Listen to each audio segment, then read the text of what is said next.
orang desa, dia guru ataupun murid, dia musisi, artis, penyanyi, pemain gitar, pemain drum, siapa saja yang taat kepada Allah Subhanahu wa Ta'ala pasti bahagia.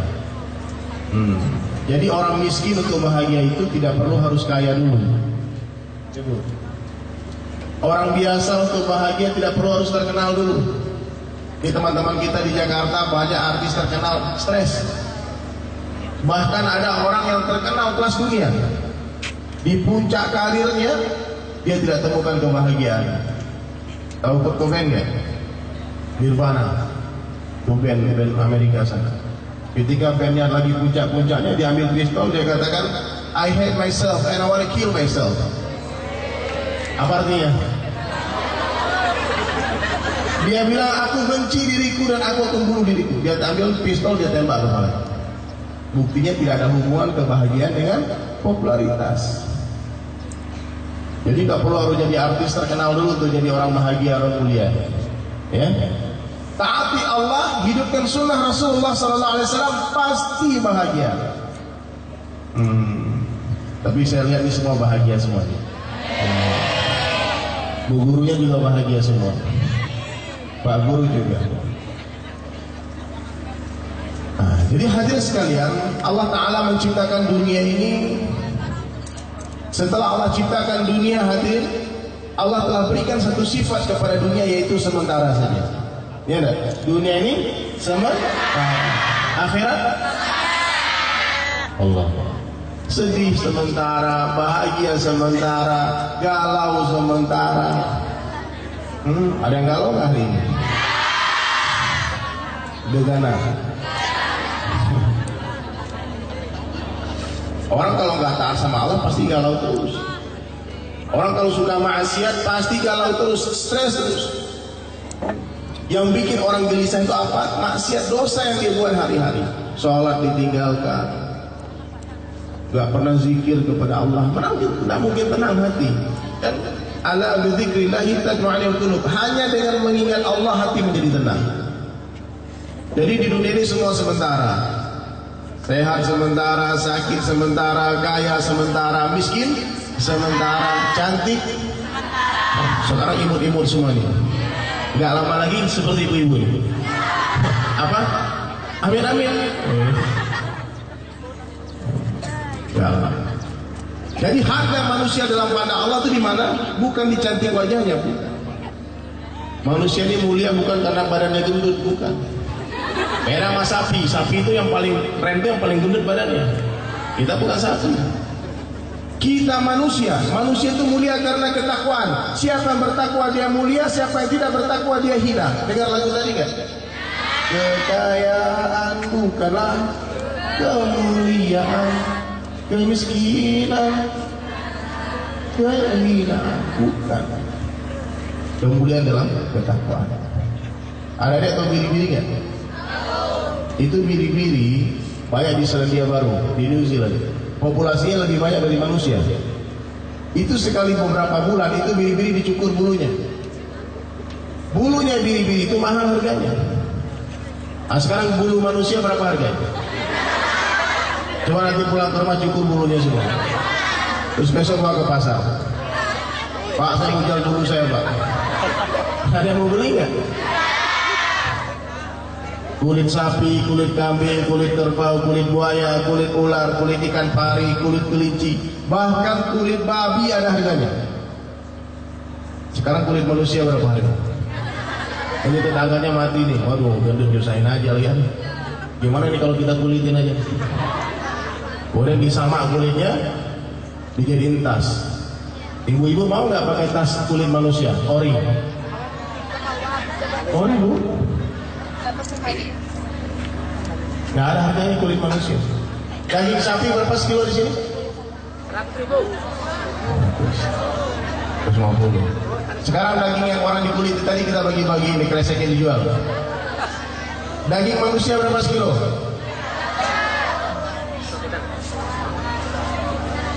Iya Pak.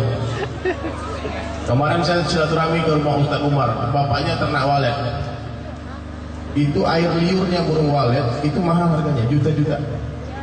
Satu botol ini 1 liter 1 kilo air liurnya burung walet itu kalau di Bali 15 juta harganya. Nah, coba sekarang adik-adik pulang ke rumah kumpulin air liurnya. Ada nggak harganya? Nah, jadi nggak usah bangga. Kecantikan itu 1 mili. Cantik itu 1 mili. Coba orang paling cantik di dunia dikupas kulit mukanya.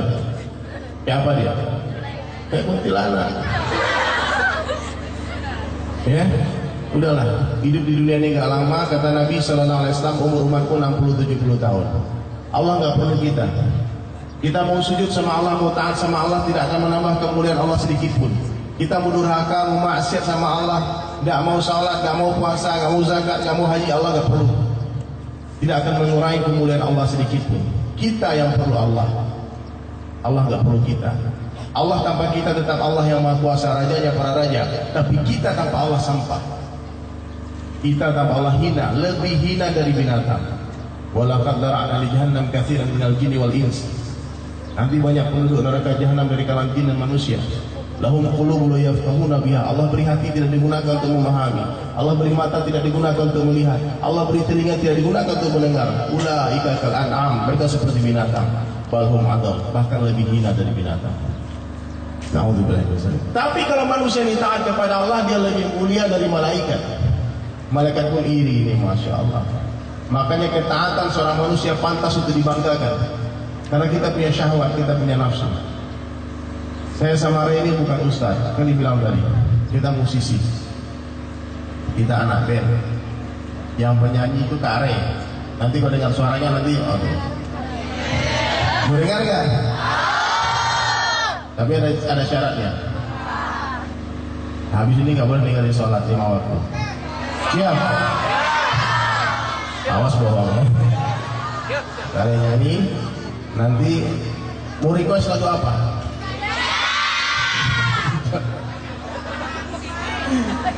Itu lagu hijab jangan dinyanyiin. Jadi lagu itu sebetulnya belum keluar. Tapi udah bocor ke YouTube ya, dengan YouTube. Nah, kita lagu yang sudah hafal-hafal aja ya. Tahu lagu ini nggak? Ku coba untuk melawan hati.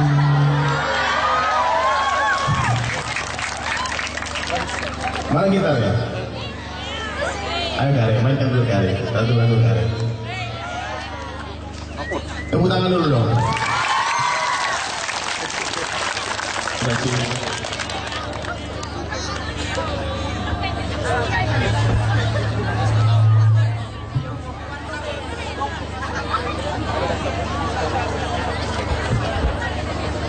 Nanti kita nyanyi orang kaya mati ya di sini. Orang kaya aja yang mati, orang miskin? Orang miskin aja.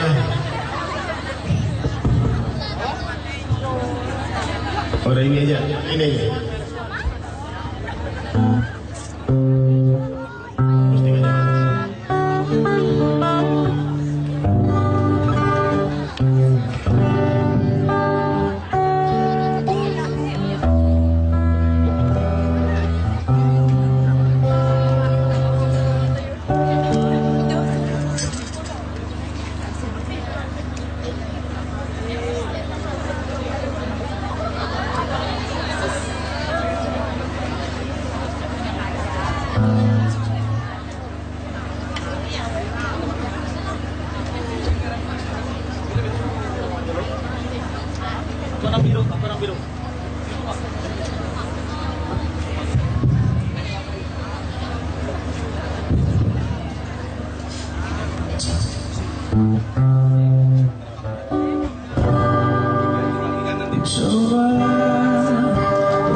Semua sangat berarti lagi.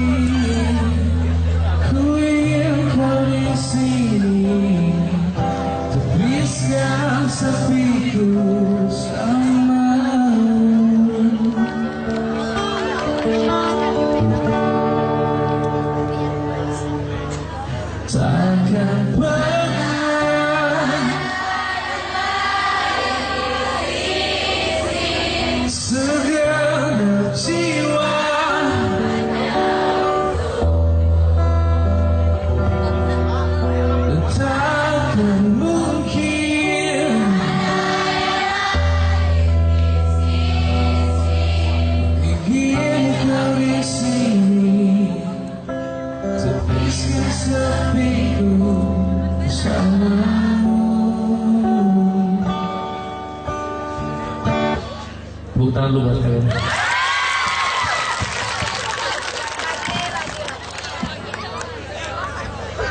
Bagiku semua sangat berarti. Ingin kau di sini. Bagiku semua sangat berarti lagi. Ku ingin kau di sini.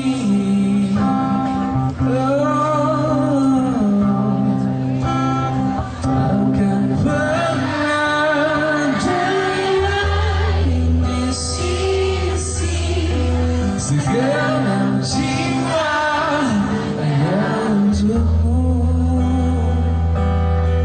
Dan takkan mungkin ada lain di sisi. Ingin kau di sini, tepiskan sepiku bersamamu, bersamamu hingga akhir waktu.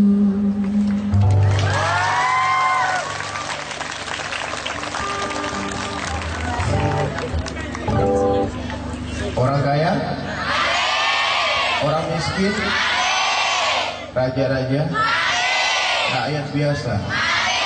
Yang di belakang sana, oh kasih udah kepanasan mati lagi. Yang di tengah gimana?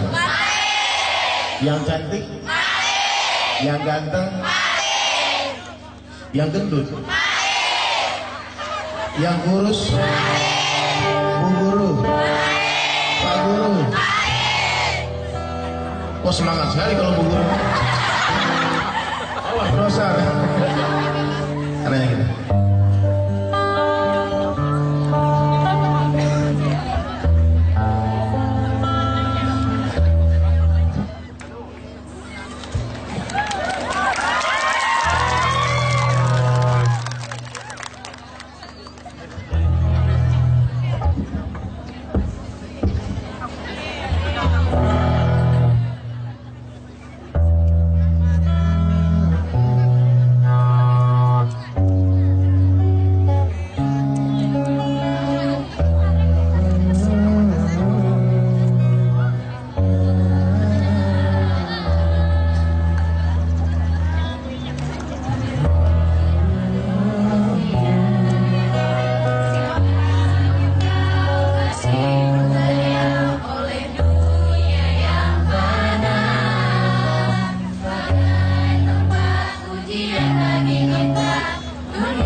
Rasulullah SAW menjawab, "Akhiru min qawli la ilaha illallah." Wahai manusia, jangan engkau tertipu daya oleh dunia yang fana sebagai tempat ujian bagi kita. Dunia sementara, akhirat selamanya. Semuanya nyari orang kaya, orang miskin, raja-raja.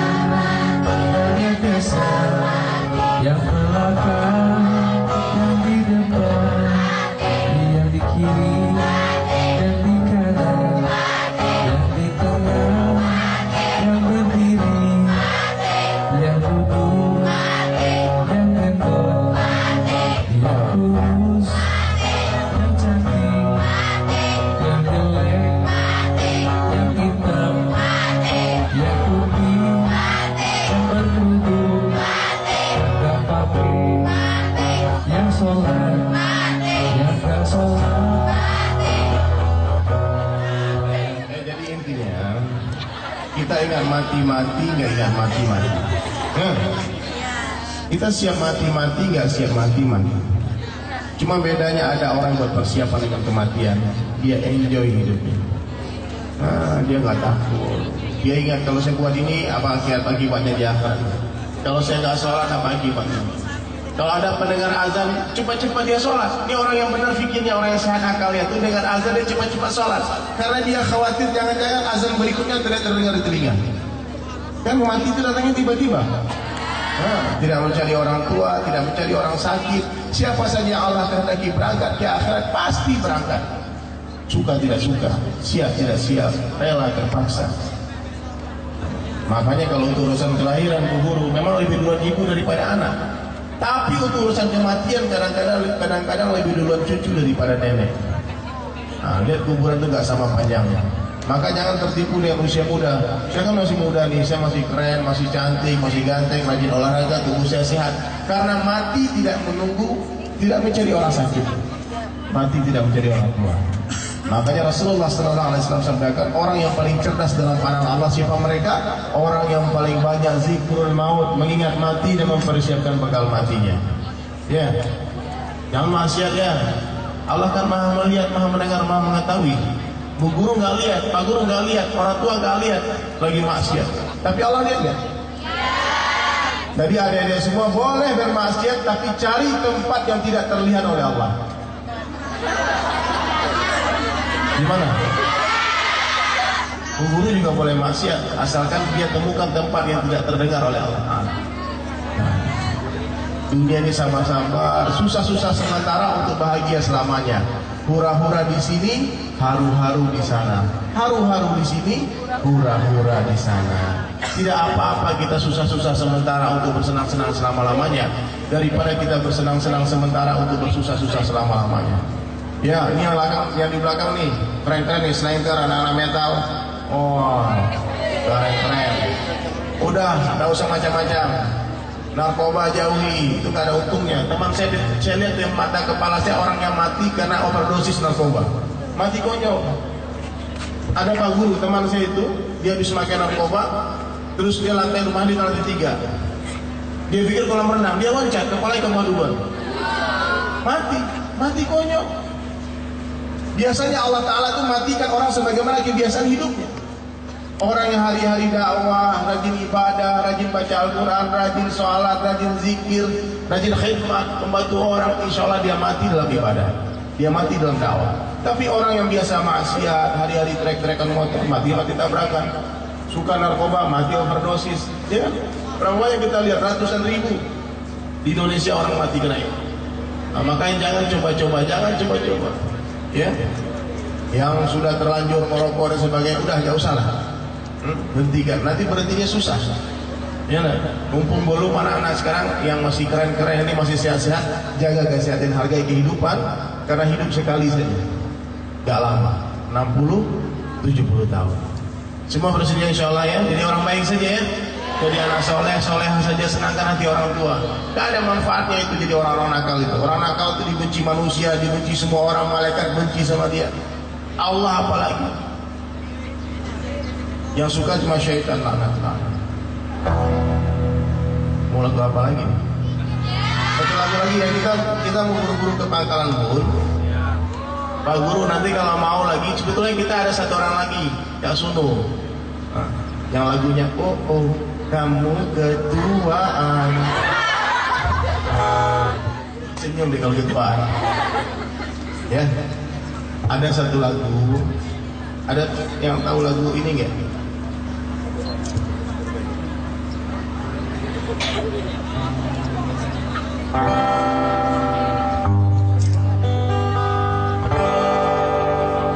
Mau lagu apa?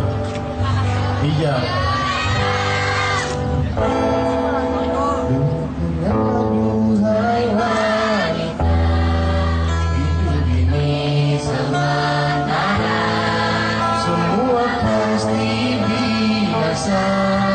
Semua fakta morgana, Allah telah sempurnakan. Kau terlahir ke dunia, begitu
melihat kesuksesan wanita dan laki-laki dan wanita, Allah Ta'ala letakkan hanya dalam mentaati Allah saja.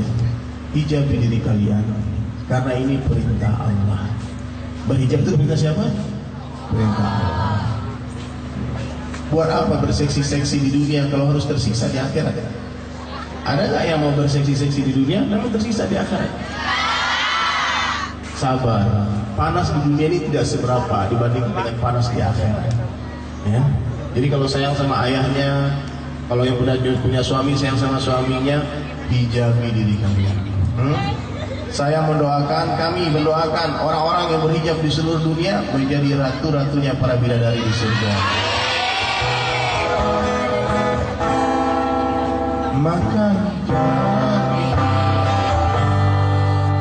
Dimanapun kau berada, cantiklah di mata Allah, bukan di mata manusia.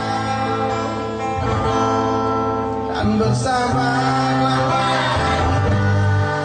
jadilah penduduk surga. Semoga kita bersama berjumpa Allah. Nanti pas konser Medina ya, insya Allah ya. Pak Guru, mungkin itu dari kami, dari saya dan Ray, saling mendoakan ya, doakan kita istiqomah dalam dakwah. Jangan malu, tetap saja dakwah saja insya Allah. Satu orang yang dapat hidayah gara-gara dakwah kita itu cukup untuk bekal kita berjumpa dengan Allah. Ya. Saya doakan semua menjadi raja-raja di surga, amin. Menjadi ratu-ratunya para bidadari di surga. Mungkin itu dari kami, kalau tidak kurang mohon maaf. Subhanallah wa bihamdihi, subhanakallah wa bihamdika, asyhadu an la ilaha illa anta, astaghfiruka wa atubu ilaik. Assalamualaikum warahmatullahi wabarakatuh.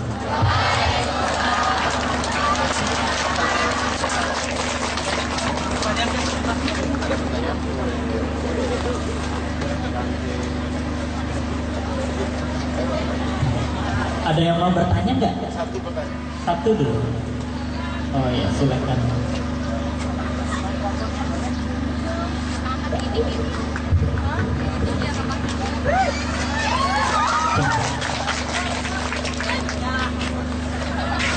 Nama dan asal sekolah. Assalamualaikum warahmatullahi wabarakatuh. Nama saya Ibu Smita, saya dari kelas 12 IPA 1 dari SMA Negeri 1 Hanau. Saya di sini mau bertanya. Sebelum saya bertanya, saya melihat video Anda bahwa Anda memberikan dakwah di Dewan Tebal itu kan penuh dengan orang yang berbikini, berbaju transparan segala.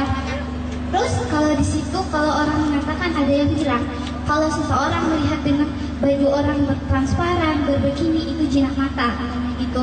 Terus kalau saya bertanya sama Anda, apa itu dosa nggak? Risih nggak ada di situ? Terima kasih. Wassalamualaikum. Itu kalau dilihat dosa, tapi kalau nggak dilihat gimana? Saya di Pantai Kuta, saya tempat tinggal saya di Pantai Kuta. Saya mengenal Islam, mengenal dakwah di sana. Jadi waktu itu saya bilang sama Ustadz saya bilang, Ustadz saya mau larinya dari Kuta, saya nggak mau tinggal di Bali lagi. Ini maksiat diskotik di mana-mana, bule telanjang pakai celana dalam aja masuk kata saya, jemuran apa? Gimana ini kalau saya pergi saja dari Bali? Tapi kata Ustadz saya begini, dai itu seperti nur cahaya. Tidak mungkin cahaya lari dari kegelapan. Cahaya itu justru akan berjalan mencari-cari tempat gelap dan menerangi tempat itu. Jadi alhamdulillah itu bule-bule yang tadinya pakai bikini, pakai telanjang, sekarang suka ada yang berhijab. Bahkan ada yang pakai cadar mereka, bule-bule. Ya, saudara. Jadi nggak ada masalah. Kalau memang matanya nggak terjaga, nggak usah ke Bali. Orang di Pangkalan Bun aja ada yang ngintip kan? Di panjang pohon dia orang mandi, ada juga. Tapi kalau di Bali nggak niat. Nah, tapi kalau memang kesana niatnya untuk melihat orang-orang jemuran di pantai, itu dosa. Tapi kalau saya memang tinggalnya di sana, ya orang bilang itu bang kenapa tuh foto-foto diupload orang mau bule-bule apa namanya pakai bikini, apa nggak risih? Orang saya nggak lihat. Kalau nggak lihat nggak apa-apa. Kalau dilihat bermasalah. Nah, jadi pandangan ini bisa sebetulnya kita nggak lihat, kita alihkan ke pandangan tempat lain.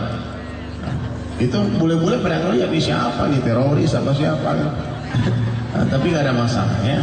Dakwah itu di mana saja. Kalau bukan kita yang datang ke tempat-tempat maksiat, ke pantai-pantai, ke diskotik, di kafe, ke anak-anak band metal, punk, makanya yang ngopi itu kan gitu. Ngopi itu kita datang ke tempat-tempat orang yang tidak terjamah oleh dakwah, yang dijauhi oleh orang-orang. Kita datang, kita rangkul mereka pelan-pelan, kita kenalkan Allah kepada mereka, ceritakan keindahan Islam, insya Allah mereka dapat hidayah. Jadi kalau di sosial media itu usahakan lihat yang baik-baik, lihat kebaikan, dan selalu berhusnuzon. Itu bahaya Pak, TV sama internet itu bahaya, bahaya sekali. Kenapa? Kalau salah-salah ketik itu bahaya. Nah, biasanya orang itu akan berjumpa dengan apa yang dia cari. Tapi kalau kita mencari kebaikan, nanti akan ketemu kebaikan. Tapi kalau kita mau cari maksiat, ketemu maksiat semua di sana. Ya. Jadi ini zamannya zaman itu sekarang, Bu. Kita nggak bisa juga menghalangi anak-anak itu tidak pegang gadget, pegang Android dan sebagainya. Tapi diseleksi, hati-hati. Ya. Musuh-musuh Islam sekarang, orang-orang yang tidak suka dengan perbaikan moral orang Islam, dia berusaha merusak. Sekarang cuma kita dengar di mana-mana narkoba, di mana-mana seks bebas. Itu hati-hati. Jangan sampai menyesal selama-lamanya. Maksiat itu nikmatnya sedikit, nikmatnya sebentar sedikit, tapi menyesali sampai kiamat. Taat itu susahnya sebentar, tapi nikmatnya sampai selama-lamanya. Ya, dah dijawab ya. Terima kasih. Wassalamualaikum warahmatullahi wabarakatuh. Jadi kalau mau ke Bali ya, hati-hati jaga pandangnya, jangan beli kacamata hitam. Banyak yang guru, orang pergi studi tour ke Bali, wah semua pas turun langsung beli kaca hitam, mata hitam semua. Pergi ke Pantai Kuta, matanya, mukanya ke sana, matanya ke sana. Ya, mungkin itu ada lagi. Satu saja. Ya, terima kasih. Kita dari teman-teman tadi sudah bicara, mungkin kita akan menindaklanjuti kedatangan Ustadz ini.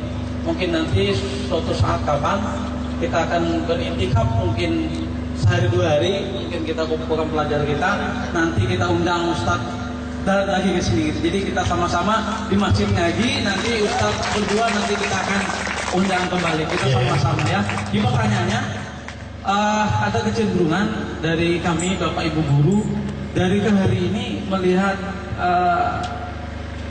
anak-anak kita itu agak sulit dibandingkan dengan 5 tahun yang akan datang. Itu tantangan kita ini semakin ke depan tuh semakin berat. Jadi ala-ala itu sudah mulai, jadi ketemu gurunya dia susah menyapa aja, assalamualaikum Pak, selamat pagi dan sebagainya, susah. Nah, jadi mohon nasihat dari Ustaz, dari kami selaku pendidik, apa yang mesti kami lakukan, nasihat untuk siswa itu seperti apa, sehingga antara guru dan siswa itu terkoneksi seperti itu. Jadi kita mampu menghantarkan generasi-generasi yang memang kita harapkan. Mohon nasihatnya seperti itu. Adik-adik, ini zaman kan zaman modern ya. Pak guru, zaman kita dengan zaman mereka beda. Kalau waktu saya masih kecil dulu, saya ingat tuh kalau lewat depan rumah guru nggak berani naik sepeda. Kita lagi naik sepeda nih, lewat di depan rumah guru disuruh turun sama orang tua, dorong sepedanya. Saking adabnya kepada guru. Jadi kalau orang tidak adab sama guru, jangan harap dapat keberkahan ilmu. Ya? Sama guru harus adab, tidak boleh ngomong keras, tidak boleh ngelawan. Ya? Islam itu yang tertinggi itu di atas ilmu itu adab. Adab. Pernah satu ketika itu satu ulama, Imam Maliki, ulama besar, mungkin saya kalau nggak salah, dia lagi mengajar, imam ini, kemudian dia berdiri, kemudian dia duduk lagi, terus dia berdiri lagi.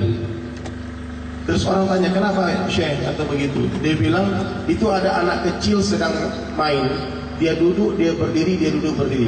Emang siapa anak kecil itu? Itu anaknya guru saya. Untuk memuliakan gurunya, anaknya pun dihormati.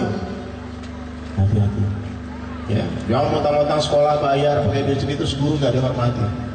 Dulu kan kalau masuk sekolah cium tangan bu guru semua kan, cium tangan, mau pulang cium tangan. Nah, hormat kepada guru. Itu dapat keberkahan ilmu. Jadi masing-masing kita, Pak Guru, kita juga harus introspeksi diri. Kan ini harus kita pelajari hari ini semua nih, guru dan murid. Kita harus belajar menyalah-nyalahkan diri kita. Kalau untuk menyalahkan orang lain nggak perlu belajar, anak kecil juga bisa. Ya? Umur 3 tahun itu bisa nyalain orang. Nah, sekarang pertanyaan kepada guru dan Pak Guru, kenapa sih anak-anak murid ini nggak taat sama saya? Apa kesalahan saya? Ya Allah, mungkin saya tidak pandai mengajar, ya Allah. Mungkin saya tidak, akhlak saya nggak bisa jadi uswatun bagi mereka, uswah bagi mereka. Nah, jadi yang perlu kita harus introspeksi diri, apa saya? Suami nih, istri kata sama dia, apa salah saya? Bukankah Allah Ta'ala telah jelaskan dalam melalui lisannya Rasulullah Sallallahu Alaihi Wasallam, siapa yang taat kepada Allah, Allah perintah seluruh makhluk taat kepada dia, termasuk muridnya, termasuk istrinya. Nah, jadi sekarang kita tidak usah terlalu banyak mungkin mencari kesalahan juga anak-anak dan sebagainya. Dari guru-guru mesti banyak introspeksi diri juga, Bu Guru, Pak Guru, kita musyawarah. Makanya itu penting tuh program itu untuk menyatukan hati guru dan murid. Kita bikin intikaf, sanlat, kita bikin pesantren kilat. Insya Allah saya sama Kak Rey siap datang nanti kalau memang teman-teman adik-adik ada yang niat intikaf di masjid. Siap ya? Kalau 1 jam 2 jam kurang puas kan dengan agama kan, tapi kalau 72 jam insya Allah wah. Jadi ibu-ibu perempuannya sama di tempat lain, laki-laki di masjid. Nanti kita kasih program rundown acaranya gimana tuh selama 72 jam. Itu Pak Guru, kami siap insya Allah datang karena Allah. Jadi nggak usah dipikirkan macam-macam, nanti kami akan datang insya Allah. Kabarin, nomor saya sudah saya simpan sama Pak Ustadz. Cukup. Kita mau berhembus dulu ya. Kita mau melanjutkan perjalanan ke Jakarta hari besok. Kita banyak program, ada manggung di Inpop dan sebagainya. Ke sekolah nggak nonton kan? Dari rekamannya di YouTube saja ya. Nonton di YouTube ya. Semoga Allah terima kita semua, Allah sayang kita. Assalamualaikum warahmatullahi wabarakatuh. Waalaikumsalam.